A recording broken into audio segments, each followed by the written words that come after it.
Panoorin natin to press conference na dating kasama ni Gutesa. Tinatawag ko po na second batch at lalabas din po sila sa tamang panahon.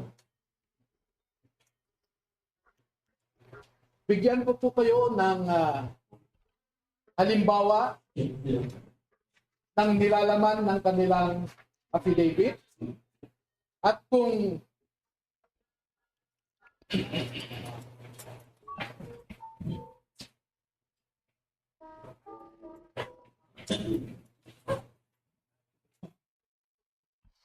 ang proseso po kung paano ninakaw ang pera sa kabal ng bayan ay pwede natin ilarawan sa prosesong ito. Marami pong contractors sa buong Pilipinas na napromesahan ng proyekto at hindi pa nila nakukuha ang kontrata ay nag-uumpisa na silang mag-remit kay Ginoong Saldico doon sa kanyang bahay sa Valle Verde Phase 6 sa Pasig City. At daan-daan na maleta ng pera ang dumarating doon. Merong employee si Ginoong Saldico na binibilang ang mga pera na dumarating sa Valle Verde 6. Pagkatapos nito ay binabalik nila sa maleta ulit at dinadala sa penthouse ng Horizon Homes sa BGC. At mula sa Horizon Homes, doon na manggagaling ang ibinibigay sa iba't ibang mga politiko at mga personalidad sa ating lipunan. Ang halimbawa po ng proseso ay nag-uumpisa sa pagbilang nila ng pera.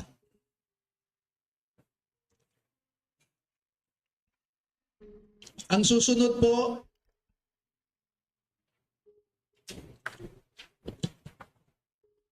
sa larawan sa itaas ay inihahanda ang pera bago isilid sa mga maleta ulit sa Horizon Homes. At yung larawan sa ibaba ay isang halimbawa ng pag-deliver ng pera sa bahay ng isang mambabatas.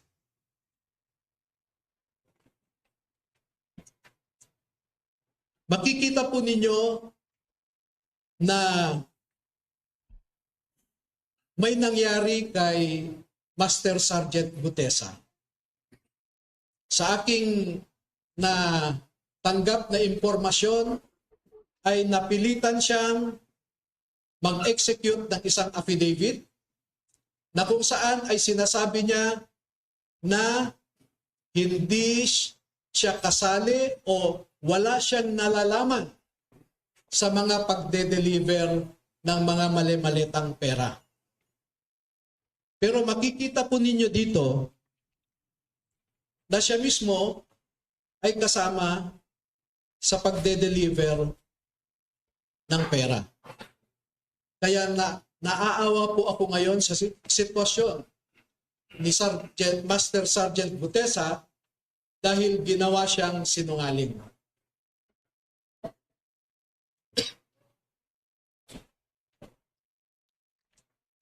Meron pong iba pang mga larawan na sa tamang forum later ay paglalahat pa kami ng karagdagang mga ebidensya. Pero ang pagde-deliver nila ng pera ay gumagamit ng eroplano,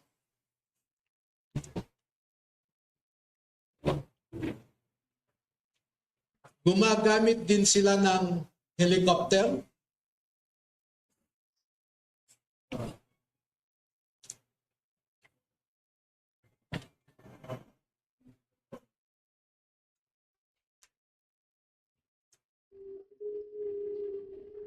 at ganito po ang mga dinideliver sa mga bahay ng ilang mga mambabatas.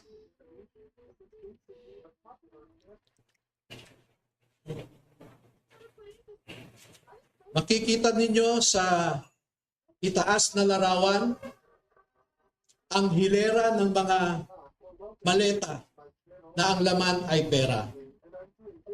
At parte lamang ito ng isang delivery na sa panahon na ito ay 52 na maleta ito. Sa isang delivery, umabot ng 52 na bagahe.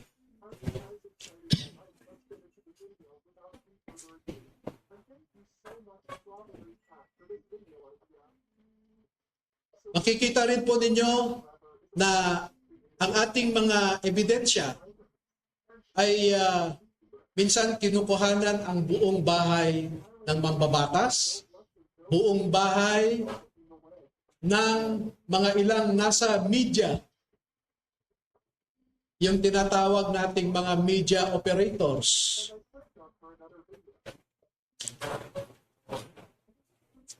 At ganyan po sila mag-deliver. No?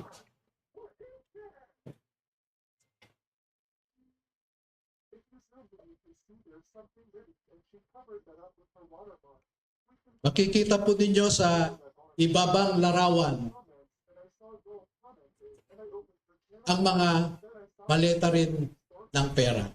At marami pa pong iba na katulad nitong mga larawan. At dito sa taas na larawan ay ipinapakita lamang na yung isang malaking maleta ay hindi kayang o halos hirap na buhatin ng 3 katao.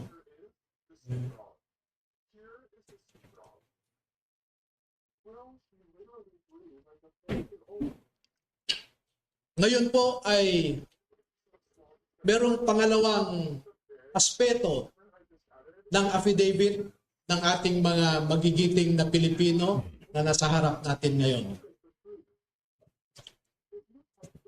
Meron silang mahalagang napansin, naobserbahan, at alam sa kanilang personal na pananaw dahil nasali sila sa isang importanteng operasyon.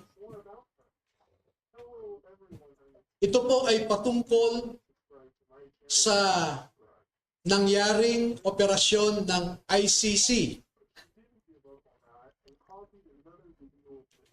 This one. Nasangkot po or nasali ang mga sundalo natin sa ginawang operasyon ng ICC investigators sa Pilipinas. Unang dumating ang mga ICC investigators sa Pilipinas noong December 2028. December of 2023. At bago mag-December 2023 ay inutusan sila na magpapalit ng peso to dollars. 2 maleta na ang bawat maleta ay may nilalaman na 56 million pesos. Kaya nakapagpalit sila ng equivalent to $2 million. At ang sabi ng mga executive assistants ni Ginoong Saldico ay pinaghahandaan daw nila ang pagdating ng foreigners.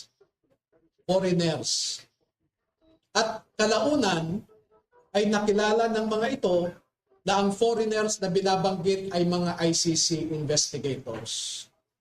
At nakapaloob dito na ang ginawa nila ay mag-interview ng mga witnesses na ipinapaarating sa kanila ni Sunny Trillanes.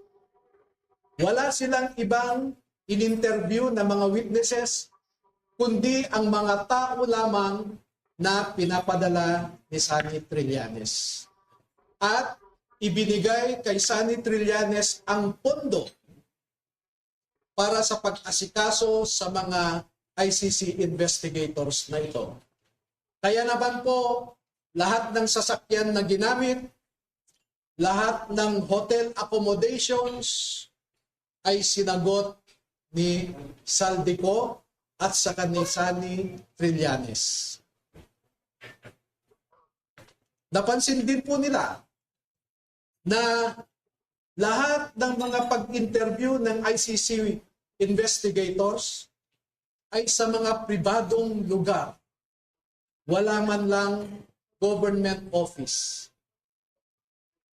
At makikita po ninyo ang madalas na pag-deliver nila ng mali-maleta at minsan mga paper bags naman na mga pera patungo sa mga nag-aalaga sa ICC investigators. Lahat ng pagkain nila, lahat ng ginamit nilang sasakyan, lahat ng hotel, lahat ng mga condominium units, sinagot ng grupo ni Sunny Trillanes at saka ni Saldico. At bilang isang abogado po ay nababahala ako dito. Dahil ang sarili kong konklusyon na hindi naman nilahad ng mga sundalo na ito dito sa affidavit nila. Pero bilang isang abogado, ay nakikita ko ang isang mabigat na suliranin ng isang third world country na katulad natin na siya lamang pinag-iinitan ng mga ICC. O, napanood nyo ha? Press conference na maleta na diniliver. Anak ng kumaga.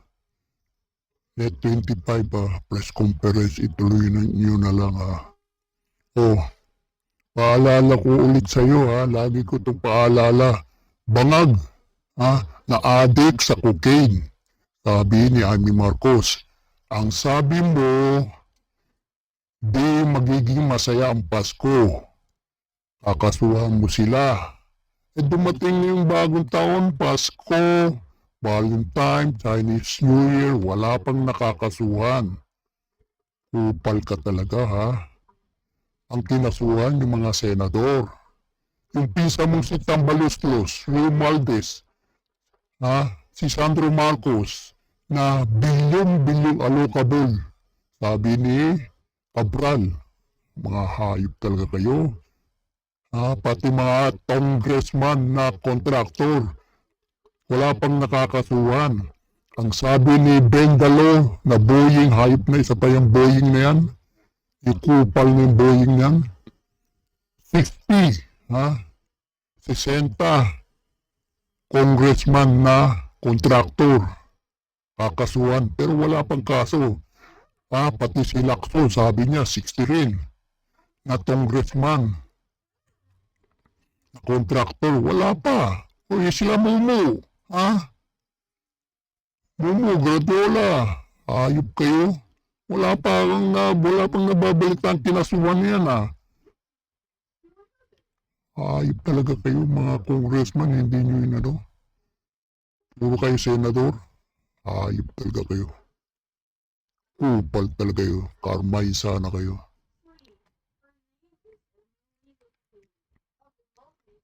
Babu!